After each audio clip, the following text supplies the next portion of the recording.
My name is Marcus Mitchell, the CEO of the M. Mitchell Group, and I have a pleasure today to be standing in front of Clifford McGrady, the Project Manager for the City of Hiram. And today we're going to walk through the project that we was awarded by Mr. Clifford McGrady at the City of Hiram.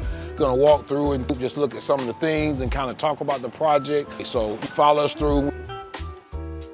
Just entered the front of the City of Hiram, the project that we was awarded. Turn it over at this time, Mr. Clifford. Through a closed bid process, which means we did the proper advertising for the bidding. The M. Mitchell Group was the most qualified, lowest bid, and he was approved as the bidder and the contractor for this project. This building was a two-story building for the Hiram City Hall here, so we had to bring everything up to code.